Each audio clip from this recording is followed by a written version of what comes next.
Imagine Albania way back, like before Instagram. We're talking ancient times, home to the Illyrians.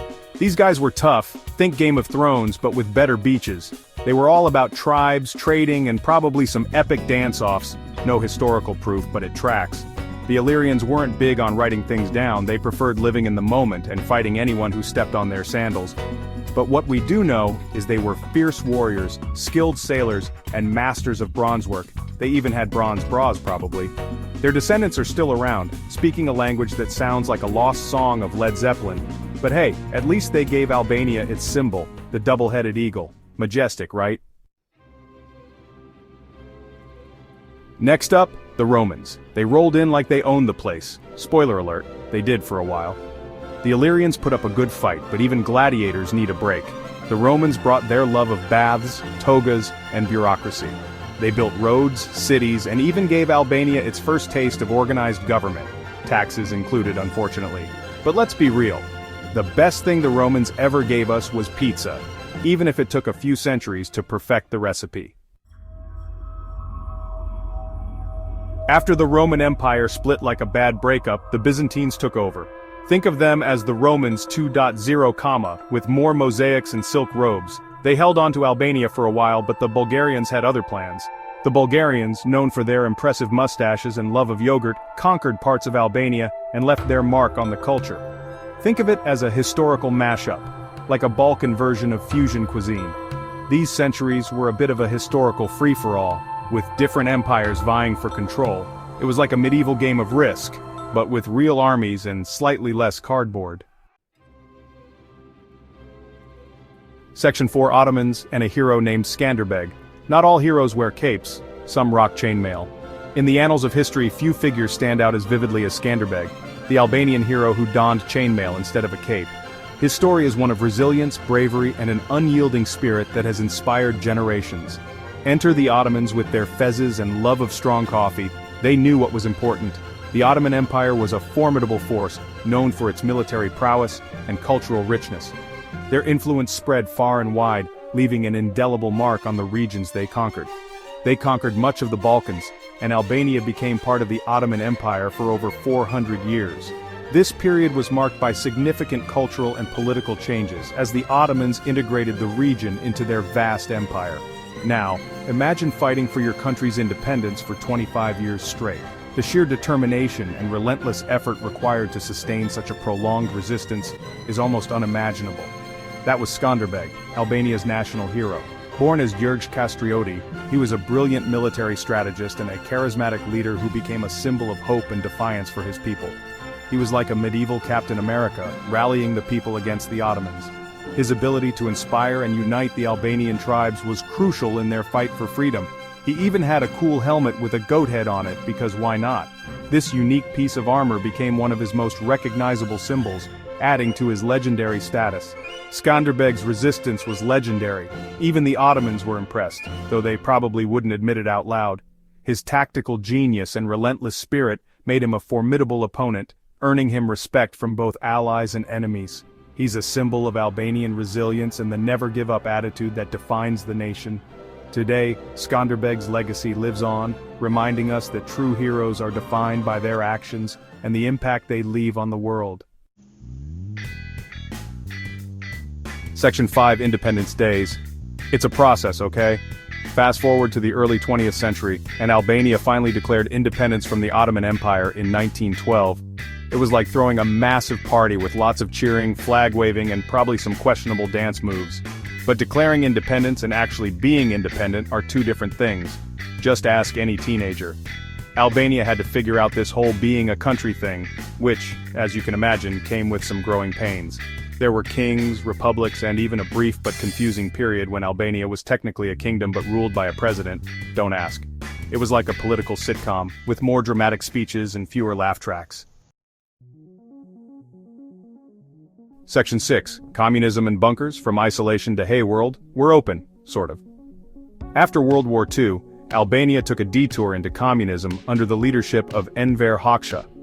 Hoxha, a staunch Stalinist, isolated the country from both the West and the Soviet Union, creating a unique brand of socialism. His regime was marked by extreme measures to maintain control and ensure the country's self-reliance. Picture a country with more concrete bunkers than Starbucks, each one a testament to Hakshaw's paranoia and obsession with defense. These bunkers were scattered across the landscape, from the mountains to the coast, designed to protect against an invasion that never came. In this isolated nation, owning a car was a luxury few could afford.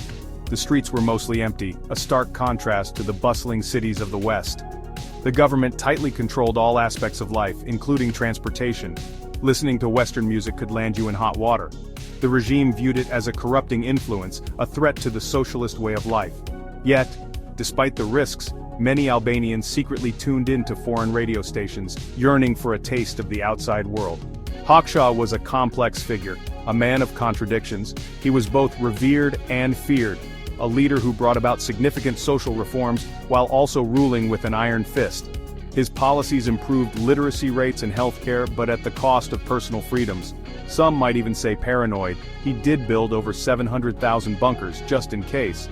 These structures, now relics of a bygone era, stand as silent witnesses to a time of intense fear and isolation. He ruled with an iron fist, ensuring that dissent was swiftly dealt with. The secret police kept a close watch on the population, and any hint of opposition was met with harsh punishment, but he also brought about social reforms and improved literacy rates. Education was a priority, and the regime invested heavily in schools and universities. By the end of his rule, Albania had one of the highest literacy rates in the region. After Hakshaw's death in 1985, the country began to change. His passing marked the end of an era, and Albania slowly started to open up to the world. The rigid controls began to loosen, and the people experienced a newfound sense of freedom. Albania began to open up to the world. Markets that were once empty began to fill with goods, and people started to experience the joys of consumerism. It was a time of great change and excitement. It was like stepping out of a time capsule as the country rapidly modernized. Buildings were renovated, new businesses opened, and the streets buzzed with activity. The transformation was swift and dramatic.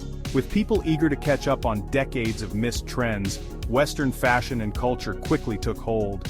Magazines, music, and movies from abroad became immensely popular, offering a glimpse into a world that had been out of reach for so long. From bell-bottoms to disco music, Albania embraced it all.